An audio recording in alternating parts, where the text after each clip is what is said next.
There is an idea that is 130 years old, never been proven wrong, and never been acted on at the scale its own logic demands. And the fact that both of these things are simultaneously true is the strangest thing in the history of human thought. Every generation that encountered this idea agreed it was correct. Every generation that inherited it failed to finish it. The dream didn't die. The deadline just kept moving. That's the part nobody explains. Not the idea itself, but why it refuses to die while refusing to land. The idea is simple. If everything you love, everything your species has ever built, every painting, every song, every person you've ever met, every organism that has ever lived, if all of that lives on one planet, then one bad day ends all of it, permanently, no recovery, no second chance. The backup copy of humanity, the one that survives when the original gets corrupted, lives somewhere else. It has to. And yet, right now, every single human being alive is on the one planet, all 8 billion of us. The backup copy has been pending for 130 years. It keeps getting delayed. Here's what nobody can explain. That delay isn't caused by the idea being wrong. The idea is almost certainly right. The delay is caused by something stranger, something that tells you more about how human brains actually work than it does about rockets or planets or engineering. To understand why the backup copy never gets made, you have to go back to where the idea was born, and then you have to watch it mutate, survive, adapt, and stall, over and over again across more than 100 years of trying. H.G. Wells didn't set out to found a movement. He was writing fiction. But when his novel, The War of the Worlds, landed in 1898, it did something no philosophical text had managed. It made a generation of readers feel in their gut that the Earth could be taken away from them. Not conquered, not flooded, erased. The invaders in the story weren't just an enemy.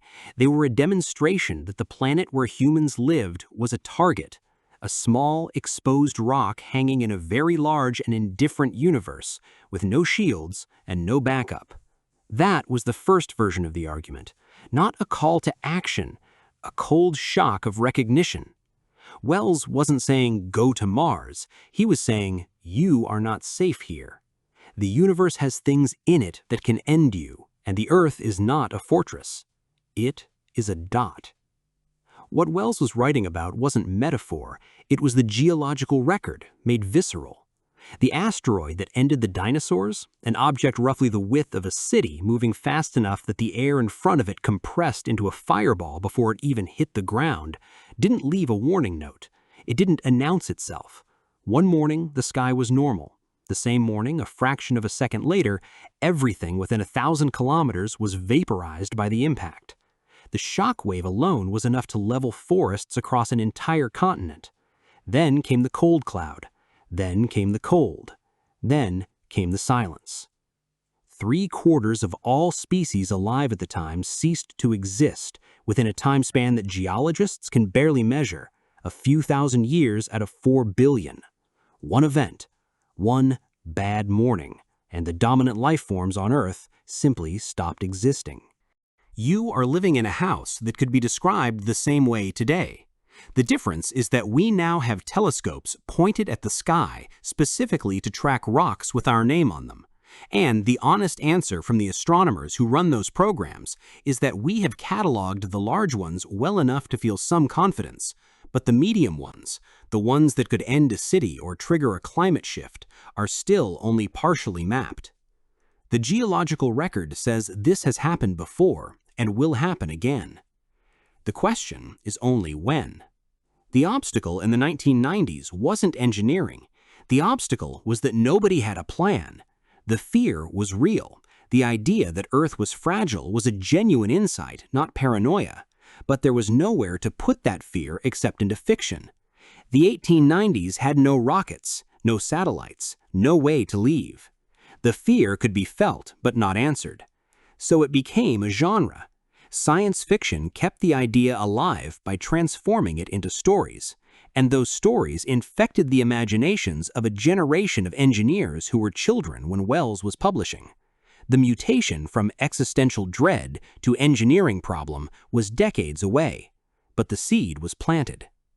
The reason you were watching this video and not reading a philosophical treatise about human fragility is because Wells's generation felt the fear first, and then the engineers who grew up on his books decided to do something about it. The atomic bomb changed everything about the argument. Before 1945, the threat to humanity was abstract. Asteroids, cosmic catastrophe, things that happened on million-year timescales. After 1945, the threat was immediate, specific, and man-made. Humans now had the ability to destroy themselves. The geological record had become a newspaper headline. You didn't have to wait for a rock from space to kill everyone. You could do it yourself with a button. For the first time, governments took the multi-planet argument seriously. Not because they were convinced by its long-term logic, but because the short-term fear was unbearable. If one side launched first, the other side would be dead before the next morning. The backup copy idea mutated from "we need to survive a cosmic accident" to "we need to survive ourselves." It became personal and political rather than astronomical. Whole think tanks modeled it. Scientists who had been writing it quietly in academic papers suddenly found officials willing to listen. Think about what that urgency felt like in 1962, the year of the Cuban Missile Crisis. 13 days in October. Both sides had weapons pointed at each other.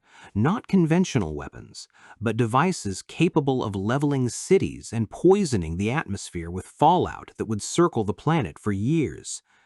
The people living through those 13 days genuinely did not know, at several points, whether civilization would survive the week. That's not a metaphor. That's a documented historical moment when leaders on both sides had their fingers near launch codes, when military advisors were recommending strikes, and when the gap between Cuban Missile Crisis and the event that ended organized human society was on at least one occasion a single Soviet naval officer who chose not to authorize a torpedo launch. One person, one decision, and the backup copy of humanity was not yet built. Here's where the mutation produced its first great irony.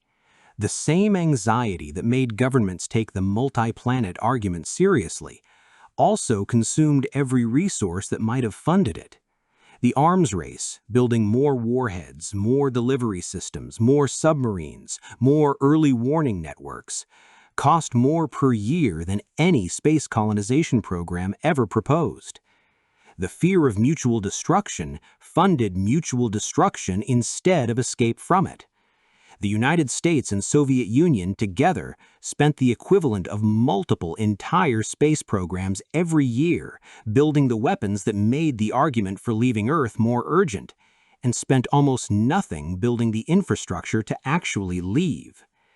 It's like a family that spends everything it earns on better locks for a house it knows is on a floodplain instead of moving to higher ground.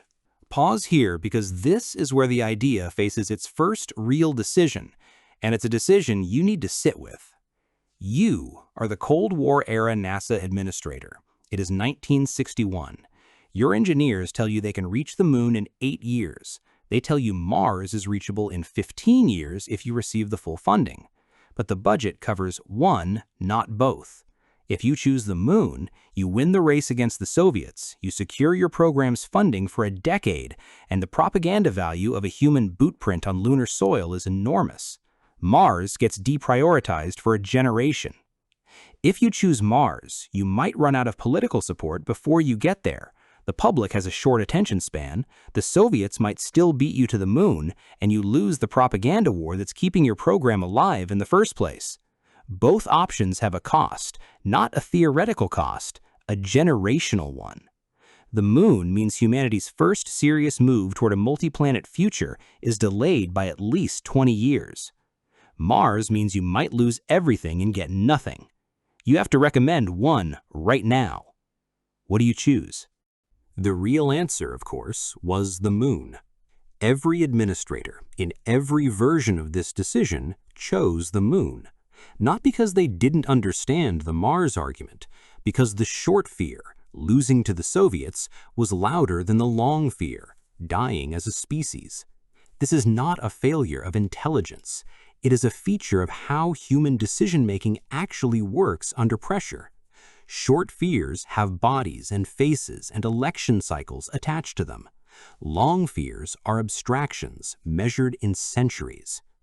Abstractions lose. They have always lost. They will always lose until something changes about the structure of the decision, not the quality of the argument. 12 humans walked on the moon between 1969 and 1972. Every single one of them came home, not because the plan was temporary by design, but because nobody had built the part of the plan that involved staying. The moon program was a competition. It proved humans could leave Earth. It didn't prove humans were willing not to come back. That distinction would define every subsequent attempt. The backup copy idea survived this era with its most important new piece of data. The only time humanity actually moved toward being multiplanetary at scale, the motivation wasn't survival, it was competition. That lesson sat in a filing cabinet for the next 30 years. It is still sitting there, in a sense, waiting for someone to read it seriously. In 1974, a Princeton physics professor named Gerard O'Neill asked his students a question that turned out to be genuinely disruptive. Why do we assume that humans in space have to live on planets? Planets are just where life happened to start. Gravity, atmosphere, solid ground, those are solutions to a problem. But if you're building from scratch in space, you don't have to replicate the problem. You can build the solution directly. O'Neill's answer was orbital colonies, enormous rotating cylinders in space, large enough to house thousands of people, generating their own artificial gravity by spinning, powered by sunlight, assembled from materials mined off asteroids in the moon. The artificial gravity worked because of a principle anyone can feel on a playground. When you spin something, the contents are pushed outward against the outer wall. Spin a cylinder large enough and fast enough, and the people walking on its inner surface feel a downward pull that behaves exactly like gravity. Not similar to gravity, physically identical. Your body cannot tell the difference between spinning and falling. O'Neill was proposing to build a home. He wasn't speculating, he was engineering. His students spent an entire semester working through the structural requirements, the power needs, the agricultural footprint, the radiation shielding. The numbers worked. NASA took his proposal seriously enough to commission feasibility studies. In 1975, a summer study group at Ames Research Center, not a science fiction convention, not a think tank, but the actual agency responsible for American space activity, produced a report concluding that O'Neill's colonies were technically achievable with 1970s technology. That word matters. Achievable, not someday possible. Achievable with what they already had. For the first time in the history of the backup copy argument, the idea had blueprints, real ones, with real dimensions and real cost estimates. The study group calculated that a starting colony of 10,000 people could be constructed for a price tag comparable to the Apollo program. Expensive, but not impossible, not fantasy. The obstacle wasn't the engineering. For one brief moment in 1975, the engineering was done. The obstacle was the price tag, and the absence of any immediate threat that would justify that price tag to a government dealing with an oil crisis, stagflation, and a public that had grown tired of space after watching 12 people walk on the moon and come home safely. Picture what a completed O'Neill colony actually looks like, because this is important for understanding what was shelved. You're inside a cylinder, roughly 5 kilometers long and 2 kilometers across. The inner surface is curved. You're standing on what feels like a hillside that gradually wraps over your head and curves back around until you can see upside-down fields and rivers and small towns above you. Through the transparent strips in the cylinder walls, sunlight rotates every few seconds as the structure turns, giving you a day-night cycle. Outside, vacuum. Inside, air pressure identical to a mild day at sea level, temperature controllable, rain on schedule, crops growing on what feels like normal soil. This was O'Neill's answer to where does humanity's backup live? Not on a hostile planet surface, breathing recycled air in a pressurized dome, in a built environment engineered specifically for human comfort, using the physics of rotation instead of the luck of planetary geology. And it was filed away. The oil crisis ended, political attention moved elsewhere, the feasibility studies were archived. O'Neill's work wasn't rejected on technical grounds, it was postponed, which in the language of governments and institutions often means the same thing. The reason you have never heard O'Neill's name in a school classroom, despite the fact that he may have produced the most practically significant engineering proposal in the history of human survival, is that nothing he proposed was ever built. Correct answers, unfunded, disappear. You are the heir of that decision. The blueprints still exist. The question of whether anyone will ever fund them is still open. Nothing has changed, except the calendar. By the 1990s, the idea had a new champion and a new face. Carl Sagan had spent decades making the case in books, lectures, and television that the backup copy argument wasn't just rational, it was the most important project the human species could undertake. When the pale blue dot photograph came back in 1990, a picture of Earth as a barely visible speck of light against the total blackness of space, taken from a spacecraft past the orbit of Neptune, Sagan wrote the words that would define this era's version of the argument. He didn't need formulas. He said, "Look at that dot. Every human who ever lived, every war ever fought, every empire ever built, all of it is on that dot. And the dot is alone." Robert Zubrin, an aerospace engineer, took Sagan's emotional case and turned it into a logistics plan. His book, The Case for Mars, published in 1996, laid out a mission architecture called Mars Direct, a stripped-down, efficient mission to land humans on Mars for a fraction of what NASA was spending on planning documents. The core idea was elegant. Instead of carrying everything from Earth, the first crew would produce their own fuel on Mars using the carbon dioxide in the Martian atmosphere and hydrogen brought from Earth. Mix those two gases in the right proportions with a small amount of heat, and you get a fuel that burns cleanly in a rocket engine. The Martian atmosphere, which is almost entirely carbon dioxide, becomes a gas station. Zubrin's plan was lean, clever, and based on living off what was already there. It generated enormous attention. It didn't generate a mission. The obstacle this time wasn't lack of a plan, it was the biology, specifically the radiation. Mars has no magnetic field. Earth has a magnetic field that wraps the planet like an invisible shield, deflecting most of the high-energy particles that stream constantly from the sun and from deep space. That shield is why humans evolved outdoors without immediate cancer risk. Remove it, and your body absorbs radiation continuously. On Mars, you absorb roughly 5 times more radiation per year than on Earth, 5 times more than a person living their entire life in Tokyo or London or Cape Town. For reference, a worker at a nuclear power plant on Earth is legally required to stop working if they absorb more than a certain threshold in a year. That threshold represents a level regulators decided was the maximum acceptable increased cancer risk. On Mars, you hit roughly that same threshold in about 2 months, just by being there. By the end of a standard 2-year surface stay, your cumulative cancer risk has roughly doubled.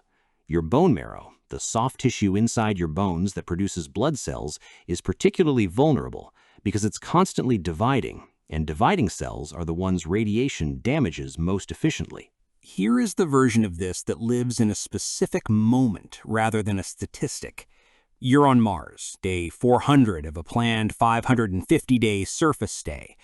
You're walking between habitat modules, routine transit you've done 300 times.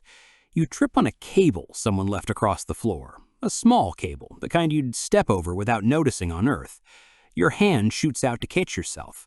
The impact is minor, but your wrist bones, which have been slowly losing density in Martian gravity, about 1/3 of Earth's pull, which means your skeleton has been getting roughly 1/3 of the structural stress that kept it dense back home, your wrist bones are not what they were on day 1. The fracture is clean.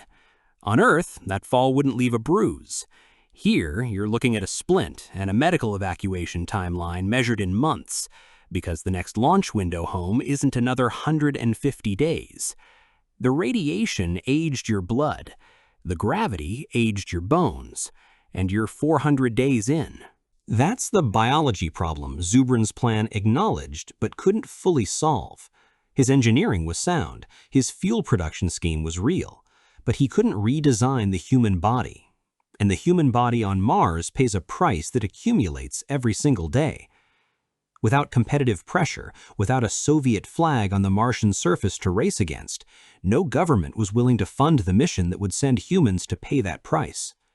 Robotic missions multiplied: Pathfinder, Spirit, Opportunity, Curiosity, Perseverance. Cheaper, safer, no biology problem at all. The robots kept discovering things that made the argument for human presence stronger: dried riverbeds, ancient lake beds, mineral deposits that form only in the presence of liquid water, and the funding for human missions stayed on the ground.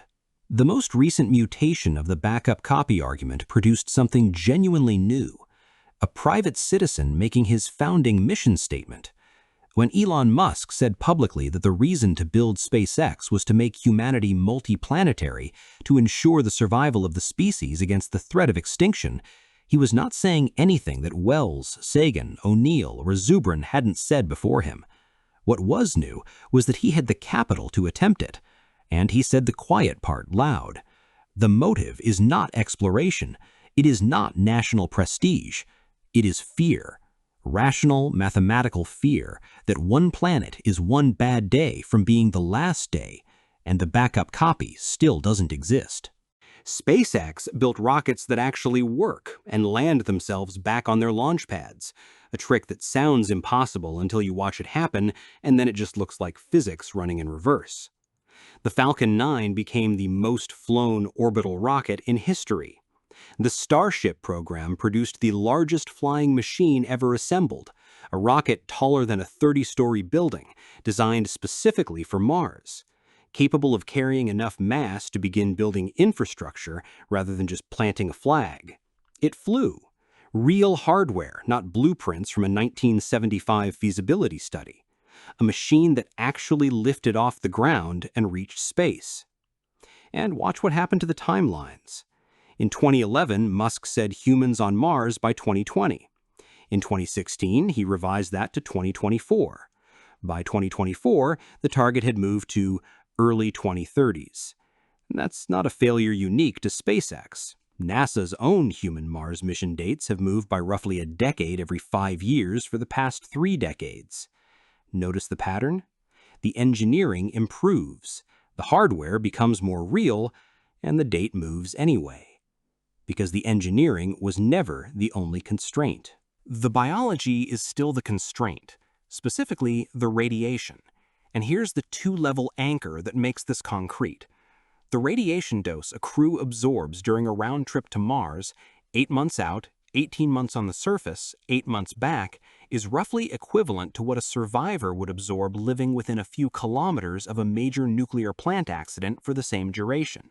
That's level 1, the Earth comparison that every viewer can feel. Level 2, for those who know the space context, even astronauts living on the International Space Station, already outside Earth's protective atmosphere, absorb less than half the radiation dose per year that a Mars surface crew would receive. And space station crews rotate home every 6 months when their dose accumulates. A Mars crew can't rotate home. The launch window, the specific alignment of Earth and Mars that makes the trip efficient, only opens once every 2 years. You go when the planets align, you come back when they align again. Orbital mechanics doesn't negotiate. This is the moment to hold the full picture before the conclusion. You have just heard 100 years of this idea's history. You've seen Wells feel the fear and write it down. You've seen the Cold War turn it briefly into political will, then consume all the resources that might have funded it. You've seen O'Neill produce the blueprints and watch them get filed. You've seen Zubrin write the plan and watch it get admired without funding. You've seen SpaceX build the rocket and watch the timeline move again. Here is the question only the future can answer, and I want you to actually sit with it before I frame the conclusion. If rational fear has been making this argument for 130 years without producing the result the argument calls for, not a base, not a flag, but a self-sustaining population that could survive without Earth, what would actually change that? And do you believe the thing that would change it is already happening? Or is this the 2026 version of the same conversation that 1952 was having, with better hardware and the same unanswered question underneath? The idea survived every obstacle because the fear underneath it never changed. One planet is a single point of failure for everything that has ever lived on it. That fear is rational. It was rational in 1898 when Wells wrote about it. It was rational in 1962 when the world spent 13 days wondering if civilization would survive the week. It is rational now.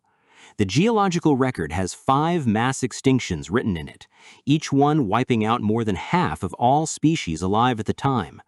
The universe didn't warn any of them. Today, the state of the idea is this: the rockets are real. The destination is mapped by rovers that have been driving on it for 20 years. The biology problem, the radiation that silently rewires your DNA during the trip, the bones that hollow out in 1/3 gravity, the psychology of 900 days sealed in a space the size of a large camper van with 5 other people and no way out. None of those problems have complete answers. Engineers are working on all of them. The timelines keep moving. The deepest problem has never been named in any mission proposal, because it's not an engineering problem, and it can't be solved with a better rocket. It's the timescale mismatch. The threat the backup copy is designed to solve plays out over thousands or millions of years. The funding cycles that would need to pay for it are measured in quarters and election years. The human lifespans that would need to sustain the commitment are measured in decades. No civilization in history has demonstrated the ability to maintain a single goal across multiple centuries. The great cathedrals of medieval Europe came closest. Some took 200 years to build, but nobody was trying to keep the budget alive across a dozen governments and 20 political crises while also solving a radiation problem. You are one of the generations in the middle. The people who first felt this fear clearly enough to write it down are gone. The people who will either solve the timescale problem or add another decade to the delay haven't been born yet. What you do in between, what you demand, what you tolerate, what you're willing to fund across a timeline longer than your own life is the only variable left that the engineers haven't calculated yet. The question isn't whether the backup copy is necessary. That's been settled for 130 years. The question is whether humans are the kind of species that can build something for their grandchildren's grandchildren for reasons their grandchildren's grandchildren will never be able to explain as anything other than rational fear. We don't have the answer. The delay is still running.